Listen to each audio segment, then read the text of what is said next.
Mari kita nyanyikan lagu Sion nomor 273, Harap Allah beserta kamu. Harap Allah beserta kamu, pimpin kamu tiap hari, dan mengembalakan kamu sampai kita bertemu lagi, bertemu lagi dekat kaki Tuhanku, bertemu lagi, haraplah beserta kamu.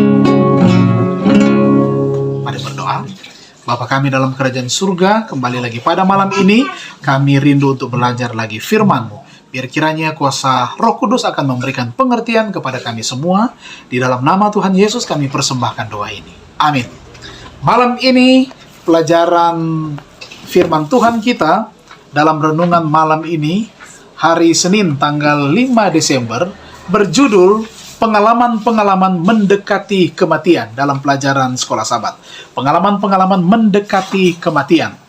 Nah, beberapa argumen modern paling populer untuk membuktikan teori keabadian jiwa adalah katanya pengalaman mendekati kematian. Raymond Moody di situ dipresentasikan bahwa ada orang yang mengalami kematian klinis dan dihidupkan kembali. Keterangannya, orang-orang ini mengaku telah melihat makhluk bercahaya yang penuh kasih dan hangat sebelum hidup kembali. Ini telah dianggap sebagai bukti menarik dari kelangsungan hidup roh manusia setelah kematian. Nah, selama bertahun-tahun banyak buku pun serupa lainnya yang telah diterbitkan untuk mempromosikan akan ide-ide yang sama. Tapi kalau kita baca kisah kebangkitan dalam 1 Raja-Raja 17 ayat 22 sampai 24, kemudian juga ada 2 Raja-Raja 4 ayat 34 sampai 37.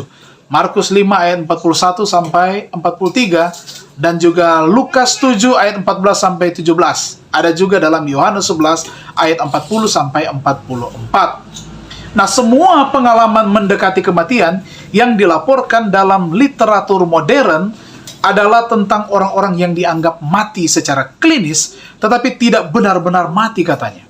Berbeda dengan Lazarus yang mati selama 4 hari dan mayatnya telah membusuk dalam Yohanes 11 ayat 39. Baik Lazarus maupun mereka yang dibangkitkan dari kematian di zaman Alkitab, di situ dijelaskan tidak pernah menyebutkan pengalaman kehidupan setelah kematian, baik di surga, di api penyucian, atau di neraka. Ini memang sebuah penjelasan dari keheningan, tetapi sepenuhnya sesuai dengan ajaran Alkitabiah tentang keadaan yang tidak sadar dari orang yang mati. Alkitab menjelaskan bahwa orang yang mati tidak sadar. Bagaimana dengan pengalaman mendekati kematian yang begitu umum diceritakan saat ini? Jika kita menerima ajaran Alkitabiah tentang ketidaksadaran orang mati, saudara-saudara, kita lihat bahwa orang yang mati itu tidak sadar, dan penjelasan Alkitab banyak referensinya. Ayub 3 ayat 11 sampai 13, Mazmur 115 ayat 17, Mazmur 146 ayat 4, Pengkhotbah 9 ayat 10. Maka tinggal 2 kemungkinan utama. Ya, jadi ada 2 kemungkinan utama yang mau menyatakan, menguatkan katanya ada pengalaman mendekati kematian. Mari kita lihat di sini. Yang pertama di situ disebutkan bahwa itu adalah halusinasi psikokimiawi alami di bawah kondisi ekstrim. Atau ternyata paling sederhananya orang itu hanya berhalusinasi, ya. Berhalusinasi kalau dia sudah bertemu dengan orang-orang suci, ya, makhluk-makhluk yang bercahaya dan yang lainnya. Itu hanyalah halusinasi.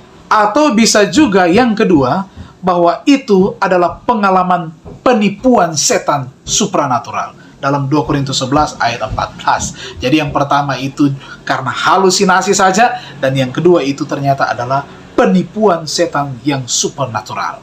2 Korintus 11 ayat 14. Penipuan setan memang bisa menjadi penjelasan, terutama karena dalam beberapa kasus, orang-orang ini mengaku telah berbicara dengan kerabat mereka yang sudah meninggal, tetapi bisa jadi kombinasi dari kedua faktor tadi, yaitu halusinasi dan juga penipuan setan.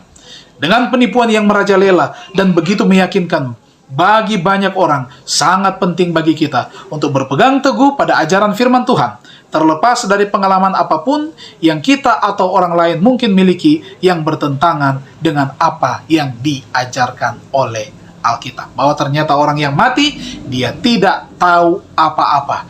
Jadi, tidak ada kebangkitan, sudah bertemu dengan orang-orang suci, dengan makhluk-makhluk suci, kemudian dia dibangkitkan. Itu tidak ada sama sekali. Yang ada itu hanyalah halusinasi dan juga penipuan setan secara supranatural. Tuhan memberkati kita semua. Mari kita tunduk kepala dan kita berdoa. Terima kasih Bapa di surga, kami boleh merenungkan firman-Mu pada malam ini. Berkatilah istirahat kami malam ini, bangunkan besok pagi dengan tubuh yang sehat. Terima kasih kami boleh beribadah pada malam ini setelah kami melaksanakan kegiatan kami sepanjang hari ini. Diberkati semua umat-umat Tuhan yang sudah beribadah. Terpujilah nama Tuhan, dalam nama Yesus Kristus kami persembahkan doa ini. Amin.